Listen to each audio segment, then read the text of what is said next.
बिस्मिल्लाहिर्रहमानिर्रहीम अस्सलामु अलैकुम अज़ीज़ तलबा, कैसे हैं आप लोग। मैं हूं आपका टीचर मोहम्मद तनवीर और आज की इस क्लास के अंदर हम सीखने जा रहे हैं सॉल्यूशंस ऑफ क्वाड्रेटिक इक्वेशन। तो लास्ट क्लास के अंदर हमने क्वाड्रेटिक इक्वेशन को सोल्व करने की पहली टेक्निक जो कि फैक्टराइजेशन थी उसे हमने सीखा। तो आज की इस क्लास के अंदर हम क्या करेंगे, एक नया मेथड सीखने जा रहे हैं जो कि है कंप्लीटिंग स्क्वायर। एक्सरसाइज है हमारे पास 2.1 और जिसका क्वेश्चन नंबर 3 है, solve the following quadratic equations bye completing square method. एक बात जो मैंने लास्ट क्लास के अंदर भी आप लोगों के साथ शेयर की और आज फिर दोबारा उसी बात को रिपीट करने चाह रहा हूँ कि जब भी हम किसी भी क्वाड्रेटिक इक्वेशन को सोल्व करने चाह रहे हैं तो सबसे पहले कोई भी टेक्निक लगाने से पहले हमें उसकी क्या करना पड़ेगा, स्टैंडर्ड फॉर्म में कन्वर्ट करना पड़ेगा। और जो कि हमारे पास मौजूद है a x square plus b x plus c where a not equal to zero. ठीक है, तो मैंने जो भी बताया वो ये है कि हमारे पास ऐसी इक्वेशन जो इस फॉर्म में होती हैं, a x square plus b x plus c is equal to zero, और साथ ये कंडीशन होती है हमारे पास कि a not equal to zero आएगा। तो अगर हमारे पास कोई भी इक्वेशन इस तरह की होगी तो ऐसी इक्वेशंस को हम क्या कहते हैं, ऐसी इक्वेशंस को हम क्वाड्रेटिक इक्वेशन कहते हैं। तो हमें क्या करना होगा जी, हमें जब भी अपनी क्वाड्रेटिक इक्वेशन को सोल्व करना है तो सबसे पहले उसका स्टैंडर्ड फॉर्म में होना ज़रूरी है। तो हमारे पास देखिए यहाँ मेरे पास जो पार्ट 1 है क्वेश्चन नंबर 3 का, मेरे पास जो क्वाड्रेटिक इक्वेशन है वो क्या है, two x square plus 5x and plus 2 is equal to zero. अच्छा, ये क्वाड्रेटिक इक्वेशन मेरे पास मौजूद है। अब इस क्वाड्रेटिक इक्वेशन के अंदर दो टर्म्स मेरे पास ऐसी हैं जो कि वेरिएबल टर्म्स हैं, जिनके साथ वेरिएबल मौजूद है, और एक टर्म ऐसी है जो कि कांस्टेंट टर्म है। तो जब भी हम टेक्निक अप्लाई करेंगे जिसे हम कंप्लीटिंग स्क्वायर कह रहे हैं, इस कंप्लीटिंग स्क्वायर में सबसे पहले नंबर पे हमें क्या करना होगा, हमें अपनी कांस्टेंट और वेरिएबल टर्म्स को सेपरेट कर लेना है। एक साइड पे मेरी कांस्टेंट टर्म्स होंगी और एक साइड पे मेरी वेरिएबल टर्म्स चली जाएंगी। तो क्या करना पड़ेगा फिर इस काम के लिए, मुझे यहाँ से ये जो टू लिखा हुआ प्लस टू है इसको मूव करवा देना राइट साइड पे, ताकि मेरी वेरिएबल टर्म्स और कांस्टेंट टर्म्स क्या हो जाएं, सेपरेट हो जाए। तो पहला स्टेप जो होगा हमेशा तमाम प्रॉब्लम्स के अंदर यही होगा कि स्टैंडर्ड फॉर्म आपके पास मौजूद है, अगर नहीं है तो स्टैंडर्ड फॉर्म बनाने के बाद अपनी वेरिएबल टर्म्स और कांस्टेंट टर्म्स को हमने सेपरेट कर लेना है। तो मेरे पास आ गया जी 2x² plus 5x is equal to -2। Number 1 पहला स्टेप तो ये होगा। अब सेकंड स्टेप क्या होगा कि इन वेरिएबल टर्म्स में यहाँ जो मेरे पास एक्स स्क्वायर वाली टर्म है, इस टर्म को परफेक्ट स्क्वायर बनाना है। अब परफेक्ट स्क्वायर बनाने के लिए क्या होता है कि ऑब्वियसली या तो इसका जो कोएफिशिएंट है वो कोई ऐसा नंबर हो जो परफेक्ट स्क्वायर हो, फिर दूसरा मेरे पास ऑप्शन ये होता है कि हम एक्स स्क्वायर के कोएफिशिएंट को 1 बना लें, क्योंकि 1 तो परफेक्ट स्क्वायर होता है। तो आप क्या करेंगे, जो भी नंबर मेरे पास क्या होगा इस टर्म के साथ मल्टीप्लाई हो रहा होगा उस पर डिवाइड कर दे। तो यहाँ मेरे पास 2 मल्टीप्लाई हो रहा है तो मैं क्या करूंगा, इस 2 पर पूरी की पूरी इक्वेशन को डिवाइड कर सकता हूँ। तो यहाँ मैं लिख देता हूँ डिवाइडेड बाय 2। अब 2 पे डिवाइड करना है जी, पूरी इक्वेशन को 2 पे डिवाइड कर दिया तो मेरे पास आ जाएगा जी 2x² डिवाइडेड बाय 2।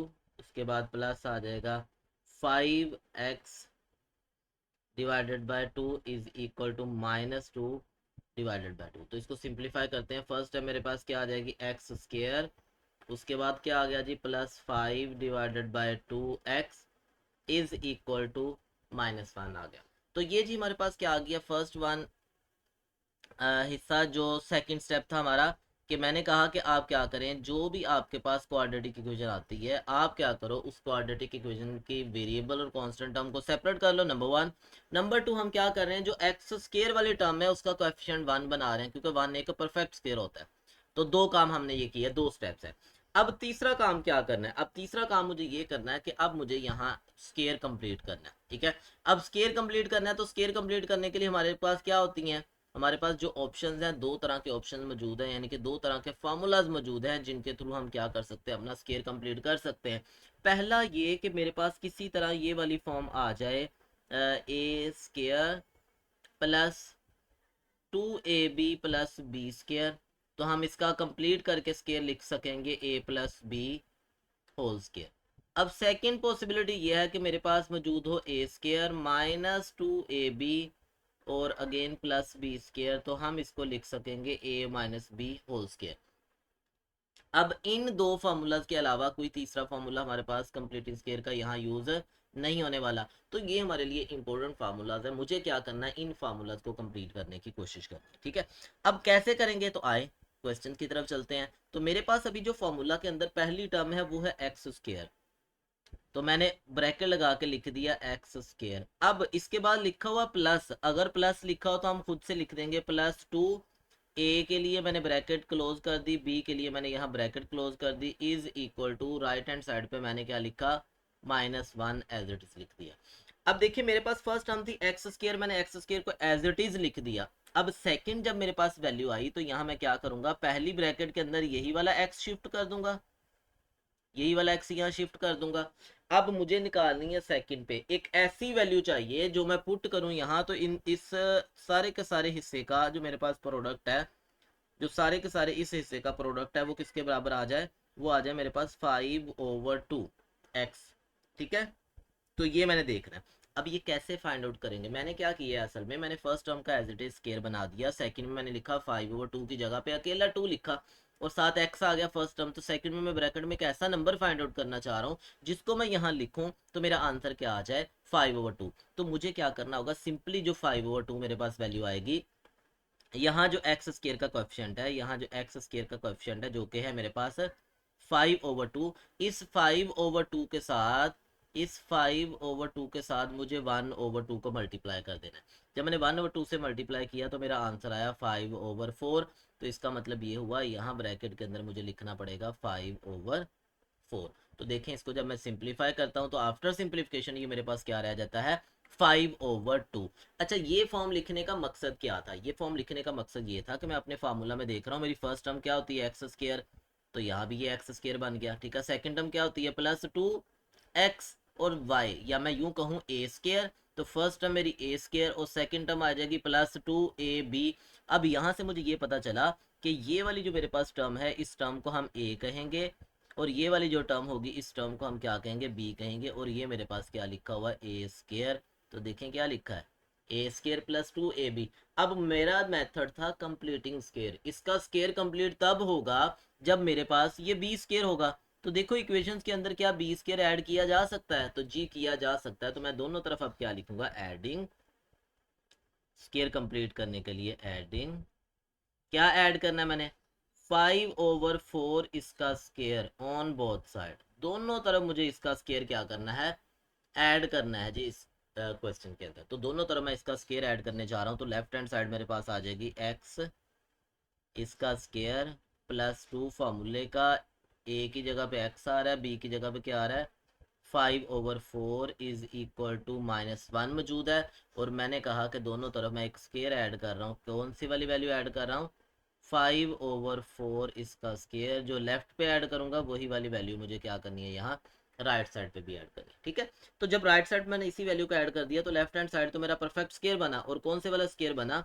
रेफरेंस यहाँ मैं कोट कर देता हूँ कि यहाँ मेरे पास अब ये वाली फॉर्म बनी हुई है, ए स्केयर +2ab और +b स्केयर। तो जब भी इस तरह मौजूद हो तो हम उसको लिखेंगे a+b होल स्केयर। अब a क्या है मेरा, ये मेरा a है और ये मेरे पास b है, इन दोनों का सम लिख के और होल स्केयर में कन्वर्ट कर देना। तो मैं इसको लिखूंगा a की जगह पे x प्लस b की जगह पे लिखूंगा 5/4 इसका स्केयर, राइट हैंड साइड पे -1 एज इट इज, और +5/4 का आंसर आ जाएगा मेरे पास 25, और डिवाइडेड बाय क्या आ जाएगा, 16। इसको सिंप्लीफाई कर लेते हैं जी, 16 एलसीएम आ जाएगा, तो ये आया मेरे पास -16 और प्लस का 25, और left hand side as it is चलेगी 5/4 इसका होल स्केयर। ठीक है, तो उसके बाद हम क्या करते हैं नेक्स्ट, इसी को सोल्व करते हैं अभी, क्योंकि मुझे तो यहाँ से x की वैल्यू कंप्यूट करनी है जिस पर्पज़ के लिए मैं ये सारे का सारा काम कर रहा था। तो अब क्या करते हैं, लिखते हैं जी नेक्स्ट। तो यही वाली जो मेरे पास वैल्यू थी x +5/4 इसका whole square is equal to 16, और 25 में से 16 माइनस कर दिए तो मेरे पास का आंसर आ गया 9। अब जब ये काम कर लिया तो मेरे पास जो लेफ्ट हैंड साइड पे x +5/4 का स्केयर है, इसका स्केयर खत्म करने के लिए स्केयर रूट लेना पड़ेगा। तो लिखूंगा taking square root, taking square root, तो दोनों तरफ स्केयर रूट लिया, मेरे पास क्या आ गया, x 5/4 इसका स्केयर और सारे का square root is equal to 9/16 और इस सारे का भी स्केयर रूट। तो इधर आ जाएगा जी मेरे पास x plus 5/4 is equal two plus minus 9 का स्केयर रूट क्या आता है 3 और 16 का स्केयर रूट क्या आता है 4। तो ये दो इक्वेशंस बन गई हैं, दोनों इक्वेशंस को मुझे वन बाय वन सोल्व करना है और सिंप्लीफाई करके यहाँ से क्या करना है x की वैल्यू कंप्यूट करनी है। तो चलें x की वैल्यू कंप्यूट करते हैं। तो मेरे पास आ जाएगा जी x plus 5/4 is equal two plus 3/4। इसको मैंने इक्वेशन नंबर 1 कह दिया। और सेकंड मेरे पास आ गया x plus 5/4 is equal to -3/4 और इसको मैंने इक्वेशन नंबर 2 कह दिया। तो इक्वेशन नंबर 1 और इक्वेशन नंबर 2 को वन बाय वन हम सोल्व करते हैं और इसका आंसर निकालते हैं। तो सबसे पहले नंबर पे आ गया इक्वेशन नंबर 1। यहाँ मैं इसको क्या कर दूँ, अंडरलाइन कर दूँ।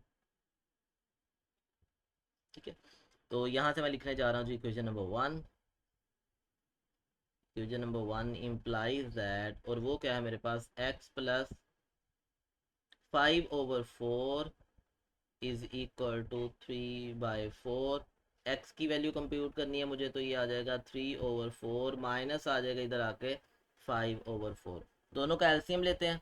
दोनों का जब हमने एलसीएम लिया तो मेरे पास आ गया x is equal to 4, LCM है तो ये आ गया 3 minus 5 that is -2/4 that is -1/2। तो ये आ गई थी हमारे पास x की पहली वैल्यू।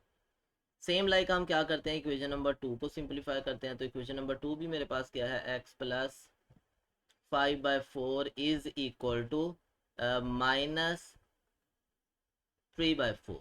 तो x किसके इक्वल आ जाएगा, x आ जाएगा -3/4 और ये आ जाएगा -5/4। दोनों का एलसीएम 4 आ गया। तो -3 and -5 is equal to -8 divided by 4। तो x इज इक्वल टू क्या आ जाएगा, -2 आ जाएगा।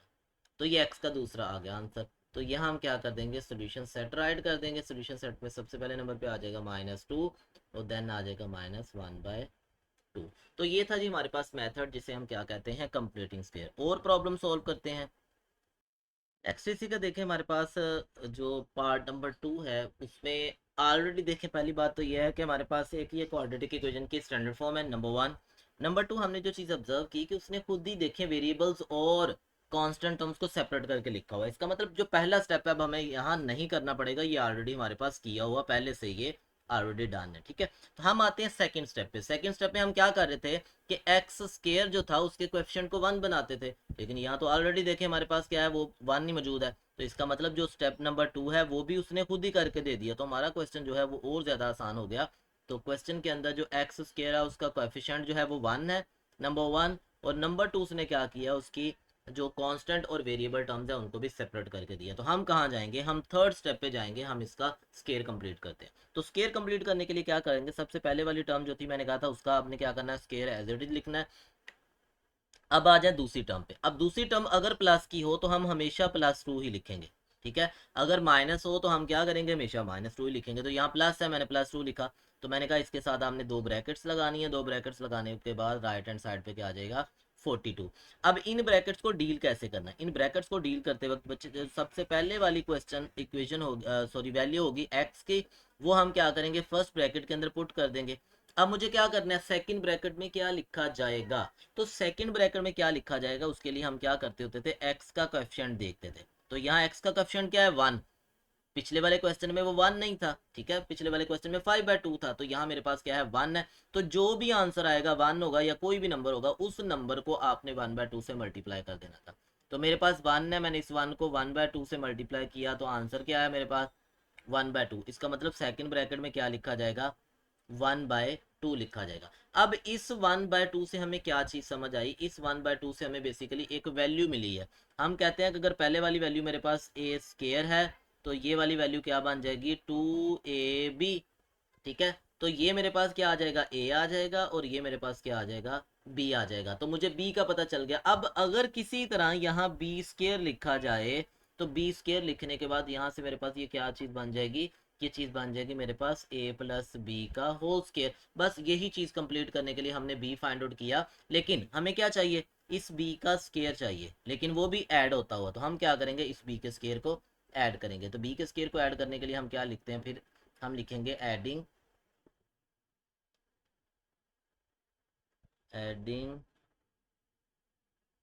1/2 स्केयर ऑन बोथ साइड। तो दोनों तरफ हम इसका स्केयर क्या करेंगे, ऐड कर देंगे। तो मेरे पास ये चीज़ बन जाएगी x इसका स्केयर +2 इंटू एक्स इंटू 1/2 और प्लस इज इक्वल टू मेरे पास आ जाएगा 42 और प्लस क्या किया ऐड, मैंने दोनों तरफ एक टर्म ऐड कर दी और वो टर्म मेरे पास क्या होगी 1/2 का स्केयर। तो ये आ गया 1/2 का स्केयर आ गया। ठीक है, अब लेफ्ट हैंड साइड पे जब मैंने ये चीज़ देखी तो हमने ये चीज़ ऑब्जर्व की कि लेफ्ट हैंड साइड जो है वो ये बन गया हुआ अब a square +2ab plus b square, और ये किसके बराबर होता है, ये a plus b whole square के इक्वल है। तो यहाँ मैं क्या करूँगा, अब इसी को यूज़ करते हुए फार्मूला को, a का मतलब मेरे पास क्या होगी, ये वाली टर्म मेरा a है और ये वाली टर्म मेरे पास क्या है, b है। तो a मेरे पास आ जाएगा x प्लस b की जगह पे क्या आ जाएगा 1/2 इसका square is equal to, right hand side पे मेरे पास आ जाएगा ये 42 और प्लस 1/2 का स्केयर 1/4 आ गया। अब इसका एलसीएम ले लेते हैं और सिंगल टर्म बनाएंगे। तो 4 मेरा एलसीएम आ जाएगा, इसका डिनोमिनेटर 1 है। अब यही वाला जो 4 है ये क्या होगा, ये वाला 4 42 के साथ मल्टीप्लाई हो जाएगा। तो 4 2s आर 8 आ जाएगा और 4 4s आर 16 और प्लस ये आ गया 1।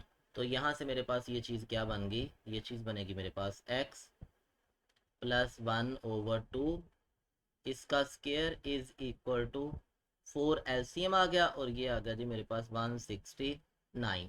तो इस स्टेप में जब दोनों तरफ देखें, लेफ्ट हैंड साइड पे एक परफेक्ट स्केयर है, राइट हैंड साइड पे एक सिंगल वैल्यू है, तो हम क्या करते थे स्केयर रूट लेंगे। तो यहाँ भी वही काम करेंगे, टेकिंग स्केयर रूट,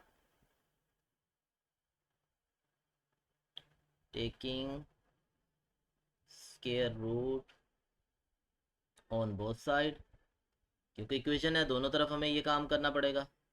तो दोनों तरफ स्केयर रूट लिया तो मेरे पास आ जाएगा x +1/2 इसका स्केयर, और हम क्या कर रहे हैं इसका स्केयर रूट ले रहे हैं, इज इक्वल टू 169। तो लेफ्ट हैंड साइड पे स्केयर से स्केयर रूट कैंसिल आउट हो जाएगा, तो क्या बचेगा x +1/2।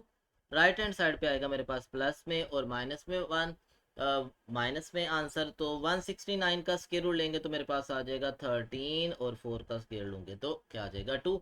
तो यहाँ से विच इम्प्लाइज दैट दो इक्वेशंस बनेंगी। पहली इक्वेशंस क्या बनेगी मेरे पास, x +1/2 इज इक्वल टू 13/2, इसको इक्वेशन नंबर 1 कहा। और दूसरी आ जाएगी x +1/2 इज इक्वल टू -13/2, और ये आ गई इक्वेशन नंबर 2। अब दोनों की दोनों इक्वेशंस को 1 बाय 1 हम क्या करेंगे, यहाँ सोल्व करेंगे और सोल्व करके वहाँ से x की जो वैल्यू है वो हम फाइंड आउट करेंगे। तो पहले वाली इक्वेशन मेरे पास क्या आ गई, x इज इक्वल टू 13/2। तो ये जो 1/2 है इसको उठा के राइट साइड पे ले गए तो ये आ गया -1/2। तो दोनों का एलसीएम 2 आ जाएगा, तो मेरे पास आ जाएगा 13 - 1 दैट इज 12 डिवाइडेड बाय 2, और 12 डिवाइडेड बाय 2 क्या होगा मेरे पास 6। तो x का जो पहला आंसर है वो मेरे पास क्या आ गया, 6 आ गया। इसी तरह सेम लाइक सेकंड में भी यही काम करेंगे। तो x is equal to -13 divided by 2, और 1/2 उधर जाके माइनस हो जाएगा, दोनों का एलसीएम लिया 2 आ गया। तो -13 - 1 is equal to -14 divided by 2 is equal to -7। तो x का जो दूसरा आंसर आया वो हमारे पास क्या आ गया, -7। तो हम क्या करेंगे, अपना सोल्यूशन सेट राइट कर देंगे एंड दैट इज -7 एंड 6। तो ये था जी हमारे पास मेथड जिससे हम क्या कह रहे हैं, कंप्लीटिंग स्केयर। अब एक ऐसा प्रॉब्लम चूज करते हैं जो कि हमारे पास स्टैंडर्ड फॉर्म में नहीं है। तो सबसे पहले हम क्या करेंगे, उसकी स्टैंडर्ड फॉर्म बनाएंगे, देन फिर हम उसके ऊपर क्या करते हैं, मेथड अप्लाई करते हैं। पार्ट नंबर 4 है जो कि हमारे पास देखें एक स्टैंडर्ड फॉर्म नहीं है। तो सबसे पहला काम हम यहाँ क्या करेंगे, इसको स्टैंडर्ड फॉर्म में ही कन्वर्ट करेंगे, और स्टैंडर्ड फॉर्म में कन्वर्ट करने के बाद फिर हमें क्या करना पड़ेगा, वही स्टेप बाय स्टेप जो हमने पहले काम किया था वही वाला काम यहाँ भी करेंगे। तो मैं लिखना शुरू करते हैं जी हम लोग। सबसे पहले नंबर पे मेरे पास जो क्वेश्चन स्टेटमेंट है वो एज इट इज़ लिखी जाएगी। मुझे इसको कंप्लीटिंग स्केयर से क्या करना है, सोल्व करना है। तो ये आ गया जी मेरे पास 2x - 1 डिवाइडेड बाई x - 3। तो क्रॉस मल्टीप्लिकेशन करते हैं जी। क्रॉस मल्टीप्लिकेशन से ये वाली जो वैल्यू इधर डिवाइड हो रही है राइट साइड पे जाएगी तो मल्टीप्लाई हो जाएगी, और सेम लाइक ये भी जब मेरे पास लेफ्ट पे आएगा तो ये भी मेरे पास क्या होगा, मल्टीप्लाई हो जाएगा। ठीक है, लेफ्ट और राइट दोनों जो डिनोमिनेटर्स हैं वो लेफ्ट वाला राइट पे जाकर मल्टीप्लाई हो जाएगा और राइट वाला लेफ्ट पे जाकर, यानी कि इन शॉर्ट मैं यूँ कहूँगा क्रॉस मल्टीप्लिकेशन हो जाएगी। तो यहाँ से मेरे पास आ गया जी x+3, और लेफ्ट राइट साइड से जो वैल्यू आएगी वो आएगी x-3 is equal to 2x-1, और यहाँ आ जाएगा 2x-7। तो मल्टीप्लिकेशन करते हैं जी। यहाँ मल्टीप्लिकेशन में सबसे पहले नंबर पे ये होगा मेरे पास कि ये जो x है, ये x जाके x के साथ मल्टीप्लाई होगा, और देन यही वाला जो x होगा वो -3 से जाके भी मल्टीप्लाई हो जाएगा। तो मल्टीप्लाई करते हैं, x मल्टीप्लाई बाय x मेरे पास आ जाएगा x², और x मल्टीप्लाई बाय -3 क्या आ जाएगा, 3x। सेम लाइक क्या करते हैं जी, जो सेकंड वैल्यू मेरे पास 3, जो 3 है वो भी x से मल्टीप्लाई होगा, और यही वाला जो 3 होगा वो -3 से भी मल्टीप्लाई होगा। तो मल्टीप्लाई करते हैं जी, मेरे पास आ जाएगा +3x, और माइनस क्या आ जाएगा, 3×3 = 9। इसी तरह राइट साइड पे आ जाए, जो 2x है सबसे पहले 2x से मल्टीप्लाई होगा, और देन ये जाके -7 से मल्टीप्लाई होगा। तो मैं मल्टीप्लाई करता हूँ, is equal to 4x² -14x, और उससे अगली बात -1 जो है सबसे पहले 2 से मल्टीप्लाई होगा, और यही वाला क्या होगा फिर जाके 7 से भी मल्टीप्लाई हो जाएगा। तो मेरे पास आ गया जी -2x, और प्लस क्या आ जाएगा जी, 7 आ जाएगा।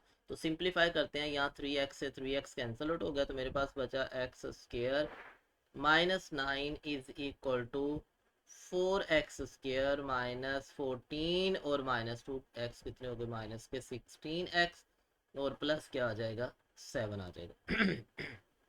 अब क्या करें, अब इसको स्टैंडर्ड फॉर्म में कन्वर्ट करते हैं, तो which implies that left hand side पे दोनों की दोनों वैल्यूज हैं उनको क्या करता हूँ, राइट साइड पे ले जाता हूँ। इधर क्या बचेगा, 0, और ये आ गया मेरे पास 4x² -x² -16x + 7, और प्लस क्या आ गया, 9 आ गया। तो यहाँ आ जाएगा जी 0 इज इक्वल टू 4x² में से 4x² में से x² माइनस किया, तो बाकी बचेगा 3x²। उसके बाद आ गया -16x, और उसके बाद आ गया मेरे पास जी प्लस का 16। तो यहाँ से विच इम्प्लाइज दैट, मैं 0 को राइट साइड पे लिख लेता हूँ, तो ये आ गया जी मेरे पास 3x² -16x, और प्लस क्या आएगा, 16 इज इक्वल टू 0। तो ये बनी हमारे पास ये एक स्टैंडर्ड फॉर्म। अब इस स्टैंडर्ड फॉर्म में जो सबसे पहला स्टेप था उसमें मैंने ये कहा था कि आप क्या करें, कांस्टेंट को अलहदा कर लें और वेरिएबल्स को अलहदा कर लें। तो यहाँ मेरे पास दो तरह की टर्म्स बन रही हैं, पहले वाली वो जो मेरे पास वेरिएबल टर्म्स है, दूसरी वो जो मेरे पास क्या है, कांस्टेंट टर्म है। तो मुझे क्या करना है जी, मुझे अपनी कांस्टेंट टर्म को उठाना है यहाँ से और उठा के राइट साइड पे ले जाना है। तो पहला स्टेप वही होगा हमारे पास, तो ये आ गया जी 3x² -16x is equal to -16, number 1। Number 2, मुझे क्या करना था कि अपनी इसी क्वेश्चन के अंदर जो मेरे पास x² का कोएफिशिएंट था उसको 1 बनाने के लिए जो भी कोएफिशिएंट आएगा उस पर डिवाइड कर देना। तो मैं लिखूंगा डिवाइडेड बाय कोएफिशिएंट क्या है, 3, तो 3 पर डिवाइड करें। तो ये मेरे पास आ गया जी 3x² divided by 3 -16x divided by 3 is equal to -16 और डिवाइडेड बाय 3। तो फर्स्ट टर्म जो थी वो एज इट इज मेरे पास आ गई जी x², नंबर 1। नंबर 2 मेरे पास आ गई -1 -16/3x इज इक्वल टू -16/3। अब मुझे स्केयर कंप्लीट करना है, तो स्केयर कंप्लीट करने के लिए मैंने देखा जो फर्स्ट टर्म है वो परफेक्ट स्केयर बन चुकी है। मैंने बताया था कि अगर प्लस लिखा हो तो +2 लिखना है, माइनस लिखा हो तो -2 लिखना है। उसके बाद देन 2 ब्रैकेट्स लगा देनी है, फर्स्ट और सेकंड, और राइट साइड पे जो कुछ भी लिखा हुआ वो भी एज इट इज पुट कर देना। अब ये जो फर्स्ट में x लिखा ना, यही वाला x यहाँ शिफ्ट हो जाएगा, ये x। अब सेकंड वैल्यू कैसे निकालनी है, तो सेकंड वैल्यू को फाइंड आउट करने के लिए हम क्या करेंगे, यहाँ जो भी कोएफिशिएंट था, यहाँ मेरे पास जो कोएफिशिएंट है वो कितना है, वो मेरे पास 16/3 है। इसी 16/3 को यहाँ साइड पे मैं लिखूंगा 16/3, और इसको मल्टीप्लाई कर दूंगा किसके साथ, 1/2 के साथ। तो जब मैंने 1/2 के साथ मल्टीप्लाई किया तो ये मेरे पास आ गया 8/3। इसका मतलब ये हुआ कि मेरे पास अब जो सेकंड ब्रैकेट के अंदर वैल्यू आनी है वो क्या होगी, 8/3। ठीक है, तो x का जो भी कोएफिशिएंट आएगा उस कोएफिशिएंट को हम क्या कर रहे हैं, 1/2 के साथ मल्टीप्लाई कर रहे हैं। तो यहाँ मैंने जब ये वाली चीज़ देख ली सेकंड ब्रैकेट में क्या आया है, तो जो भी वैल्यू सेकंड ब्रैकेट में आती है उसका स्केयर ऐड भी करना होता है। तो अब मैं लिखूंगा एडिंग, क्या ऐड करना है जी मुझे, 8/3 का स्केयर ऑन बोथ साइड। दोनों तरफ हम क्या करते हैं, इसका स्केयर ऐड करते हैं। तो मेरे पास आ गया जी लेफ्ट हैंड साइड पे एक्स स्केयर -2x इंटू 8/3 और प्लस 8/3 इसका स्केयर, और राइट हैंड साइड क्या आ गई मेरे पास 16/3 और प्लस मैं यहाँ ऐड कर लूँगा 8/3 का स्केयर। तो ये किसका स्केयर कंप्लीट हुआ है जी, फॉर्मूला लिख के देता हूँ आप लोगों को। फॉर्मूला ये हमारा बन गया कि ए स्केयर प्लस नहीं -2ab और plus b square is equal to a - b whole square. तो ये मेरा a है और ये मेरे पास b है। तो मैंने यहाँ लिख देना इसको जी a माइनस बी इस सारे का whole square is equal to -16/3 और प्लस आ जाएगा 8 का स्केयर 64 और 3 का स्केयर क्या आ जाएगा 9। तो चलें अब इसको सिंप्लीफाई करते हैं मज़ीद। तो मज़ीद जब इसको सिंप्लीफाई करेंगे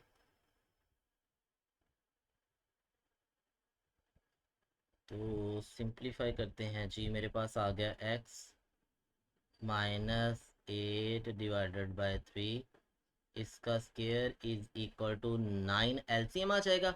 अब जो 3 होगा वो 16 से जाके जो 9 होगा 9 को 3 पर डिवाइड करेंगे आंसर 3 आएगा, और वो 16 से जाके मल्टीप्लाई हो जाएगा। तो मेरे पास आ जाएगा -48 और प्लस कितना आ गया 64। तो यहाँ आया जी x -8/3 इसका square is equal two divided by 9, और 64 में से मैं क्या करता हूँ 48 माइनस कर देता हूँ, तो आंसर मेरे पास क्या आ जाएगा 16।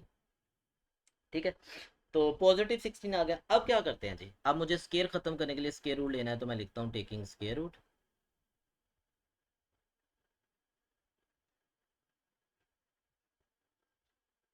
Taking square root. तो यहाँ आ गया जी मेरे पास x -8/3 इसका स्केयर और सारे का स्केयर रूट, तो इधर आ जाएगा 16/9 इसका भी स्केयर रूट।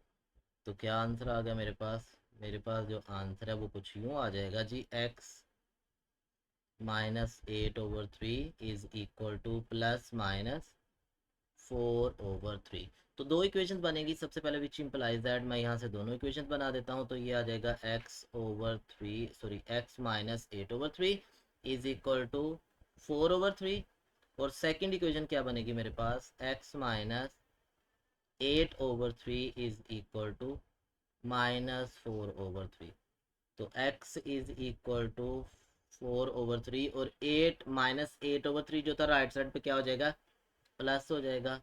तो ये आ जाएगा 8/3, 3 एलसीएम ले लिया तो ये आ गया 4 + 8 दैट इज इक्वल टू, दोनों का सम लिया तो मेरे पास आ गया 12/3 इज इक्वल टू 4। तो जो पहला आंसर है वो ये आ गया। अब सेकंड इक्वेशन को भी मैं सोल्व करता हूँ, तो ये आएगा -4/3 और प्लस आ गया जी 8/3, 3 एलसीएम ले लिया तो मेरे पास आ गया -4 और +8 इज इक्वल टू क्या आ गया मेरे पास 4/3। ठीक है, तो हम यहाँ सोल्यूशन साइड लिखते हैं कि आंसर क्या आया है मेरे पास।